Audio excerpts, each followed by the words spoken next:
नमस्कार मेरे साथियों, मैं रॉबिन आप सभी को फिर से एक बार वेलकम करता हूं हमारे इस ईडीएम एंड फ्रेजेस के वीडियो सेशन में, जहां पर मैं किरण पब्लिकेशन की पीवाईक्यू की बुक से आपके लिए हर वीडियो में 20 ईडीएम डेली डिस्कस कर रहा हूं। तो this part will be presented by me, my name is robin. फटाफट से स्टार्ट करेंगे हमारे इस एक और पार्ट को। अगर ये वीडियो आपको पसंद आती है तो please do like the video, अपने फ्रेंड्स के साथ शेयर करें, अपने कलीग्स के साथ शेयर करें, जहां पर भी आपको लगता है आप शेयर कर सकते हैं। Please do share it. तो देखिए, पहला है आपके सामने at a snail space. At a snail space का अर्थ होता है जब आप अति मंद गति की बात करते हैं, something which is very slowly. Something which is very slowly यानी कि कोई चीज़ बहुत ही मंद गति में है। तो पहला ऑप्शन देखिए, to do things very slowly. तो अगर मैं आपसे कहूं कि भाई you are doing a thing at a snail space, मतलब मैं आपसे बात कर रहा हूं कि आप कोई काम बहुत ही धीरे कर रहे हैं, तो ये हो जाएगा आपका at a snail space. Next है आपका कैट नैप। तो देखिए, कैट नैप का अर्थ होता है झपकी। ऐसा क्यों? क्योंकि हमेशा कभी कोई भी जो कैट होती है वो जब नैप यानी कि सोती है तो उसकी नींद बहुत ही हल्की होती है, बहुत ही ब्रीफ होती है, बहुत ही ब्रीफ होती है, यानी कि बस उसको ज़रा सी आवाज़ लगे और वो उठ जाएगी। मतलब कैट नैप का अर्थ होता है झपकी होना। तो अगर मैं आपसे कहूँ कि टू स्लीप ब्रीफली, यानी कि बस आप थोड़ी देर के लिए सोएं और फटाफट से उठ जाएं, तो इसको मैं बोलूँगा आपके लिए कैट नैप। नेक्स्ट है मेक रूम। तो देखिए, मेक रूम का अर्थ होता है जहां पर आप बोलते हैं किसी से भी हटो हटो, जगह दीजिए, जगह दीजिए, है ना। जैसे आपने बोला होगा, आप किसी भीड़ में घुस रहे हैं तो यू विल से कि यार थोड़ा सा रास्ता दीजिए ना, थोड़ा सा make room please, make room please, make room. तो इन दैट वे आप यूज़ करते हैं मेक रूम, जिसका अर्थ होता है क्या, कहीं पर स्थान बनाना, स्पेस क्रिएट करना। तो आपके सामने 4 ऑप्शन है, तो कौन सा ऑप्शन यहाँ पर सही हो जाएगा? मेक स्पेस, यानी कि सेकेंड ऑप्शन आपका यहाँ पर करेक्ट हो जाएगा। तो देखिए, नेक्स्ट आपको क्या दिया गया है? To have something up one's sleeves. To have something up one's sleeve का अर्थ होता है जब आप कोई गुप्त योजना को रखते हैं, यानी कि कोई चीज़ अपने अपनी स्लीव्स के नीचे छुपा कर रखी है। You are keeping a plan और an idea secret until you need to use it. तो यहाँ पर आपके सामने 4 ऑप्शन है, तो चौथा ऑप्शन देखिए क्या दिया गया है? हैविंग अ सीक्रेट प्लान, जिसका अर्थ आपको ईडीएम के रूप में क्या मिलता है? To have something up one's sleeves. Next है to end in smoke. To end in smoke का अर्थ होता है जब कोई चीज़ का परिणाम नहीं निकलता है, some effort that come to nothing और आर यूजलेस।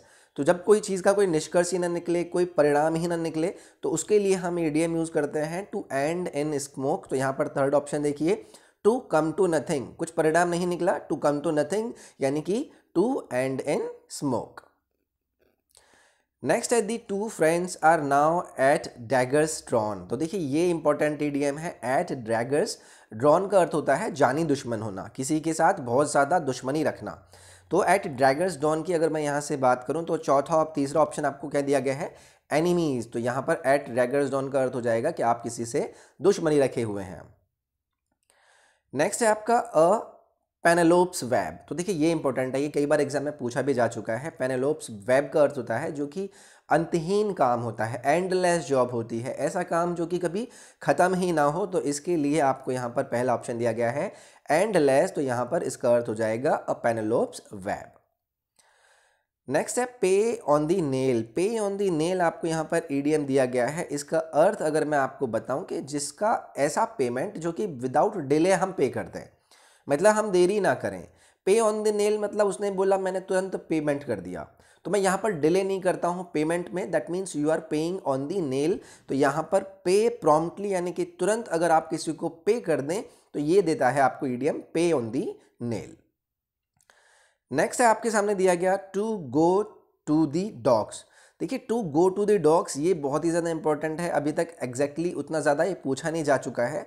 अब अगर कोई चीज़ इतनी ज़्यादा पूछी नहीं जाती है ना, तो वो कहीं ना कहीं आपके लिए थोड़ी सी इंपॉर्टेंट हो जाती है। ठीक है, तो देखिए, इसका अर्थ होता है बर्बाद हो जाना, यानी कि to get in to a very bad situation. तो देखिए, सेकेंड ऑप्शन क्या दिया गया है आपको यहाँ पर? टू बी रुइंड, यानी कि बर्बाद हो जाना। तो to go to the dogs का आपको यहाँ पर अर्थ मिल जाएगा टू बी रुइंड, या आपका यहाँ से करेक्ट यहाँ पर मीनिंग देगा। नेक्स्ट है eat like a horse. Yeats like a horse का अर्थ होता है जो चीज़ बहुत ही ज़्यादा खाते हैं लोग, यानी कि टू ईट अ लॉट। तो अगर कोई हम बोलें कि भाई you are eating like a horse, मतलब हम उसके बहुत ज़्यादा खाने की बात कर रहे हैं।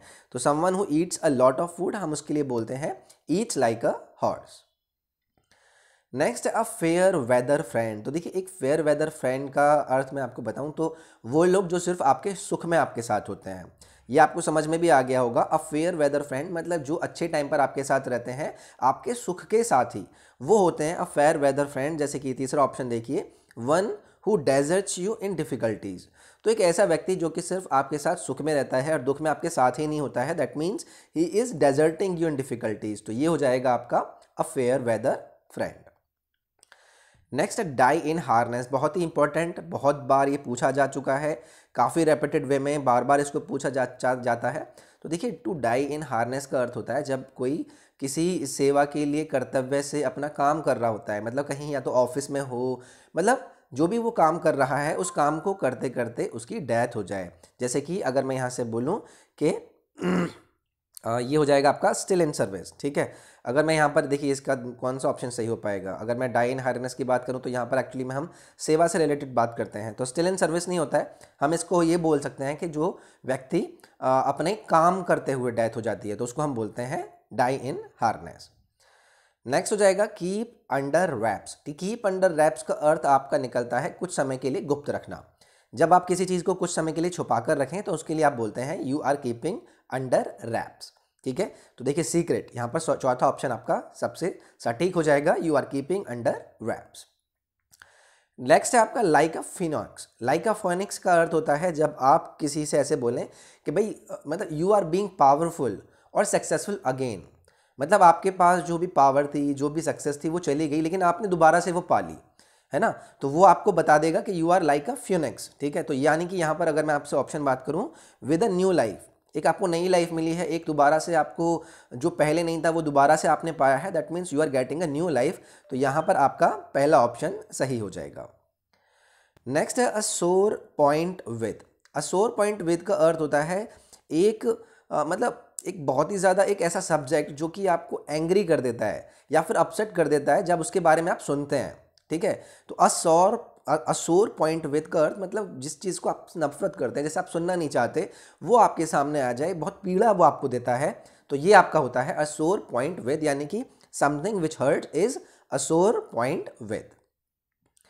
Next he on the verge of, ये तो आप सभी को पता होगा, आप सभी ने सुना भी होगा। ऑन दी वर्ज का अर्थ होता है जब आप किसी की कगार पे होते हैं। ठीक है, तो किसी की कगार पे या फिर मतलब किनारे पे आप ऐसे करके बोल सकते हैं, तो ये आपका यहाँ से बनता है। अगर मैं आपको यहाँ पे ऑप्शन की बात करूँ तो on the brink of. On the brink, brink का अर्थ क्या होता है, वही किनारा, कगार। ठीक है, तो ऑन दी ब्रिंक ऑफ या फिर ऑन द वर्ज ऑफ, दोनों आपके यहाँ पर सेम हो जाएंगे। नेक्स्ट है आपका of no avail. Of no avail का अर्थ होता है जब कोई चीज़ आपके लिए व्यर्थ होती है, या तो यूज़ की हो, बहुत कम यूज़ की हो, या फिर किसी यूज़ की ही ना हो, that means that thing is of no avail. तो यहाँ पर आपका यूजलेस करेक्ट ऑप्शन हो जाएगा। नेक्स्ट है mind your ways. Mind your ways का अर्थ होता है जब आप अपना चाल चलन सुधारते हैं। ठीक है, या फिर अपना मतलब जो जो आप बैड बिहेव कर रहे थे वो आप करना बंद करते हैं, that means you are mending your ways. ठीक है, तो यहाँ पर देखिए चौथा ऑप्शन क्या दिया गया है, you are improving your behaviour, that means you are mending your ways. Next है आउट ऑफ थिन एयर। बहुत ही इंपॉर्टेंट, बहुत ही ज़्यादा रैपिटेड वे में पूछे जाना। जैसे कि अगर मैं बात करूँ, मैंने आपसे बोला चुटकी बजाते ही, पलक झपकते ही, तो ये हो जाता है आउट ऑफ थिन एयर। जैसे कि पहला ऑप्शन क्या दिया गया है, something which is appearing suddenly, जो अचानक से अपीयर हो जाए उसको मैं बोलूँगा आउट ऑफ थिन एयर, यानी कि पलक झपकते ही जो चीज़ हो जाए उसके लिए हम यूज़ करते हैं out of thin air. Next है a bolt from the blue. देखिए ये बहुत ही ज़्यादा इंटरेस्टिंग और बहुत ही ज़्यादा इंपॉर्टेंट है। जैसे कि मैं आपसे कहूँ कि भाई एक एक मतलब इवेंट है या फिर एक ऐसी न्यूज़ है जो कि अचानक है और अनएक्सपेक्टेड है, जो कि आपने सोची भी नहीं थी, जिसको देखने के बाद और सुनने के बाद आप एकदम कंप्लीटली सरप्राइज हैं, तो वो चीज़ हो जाती है आपके लिए अ बोल्ट फ्रॉम दी ब्लू। जैसे कि आप फोर्थ ऑप्शन देखिए, समथिंग अनएक्सपेक्टेड एंड अनप्लीजेंट, वो आपके लिए क्या होता है, a bolt from the blue होता है। तो ये था हमारा आखिरी इडियम। तो कैसी लगी आपको ये वीडियो, आप इसे लाइक करें, शेयर कर सकते हैं आप अपने फ्रेंड्स के साथ, सब्सक्राइब करें चैनल को और बेल आइकन बना लें, घंटी बज के आपको नोटिफिकेशन मिलते रहेंगे। पीडीएफ और बाकी की सारी सभी चीज़ों को आप टेलीग्राम के लिंक को जाकर ज्वाइन करें, वहाँ पर सारी मैं वीडियो लिंक्स और पीडीएफ वगैरह जो भी इंपॉर्टेंट होती है मैं वहाँ पर आपको प्रोवाइड करता हूँ। नेक्स्ट वीडियो में मैं आपसे मिलूंगा अपना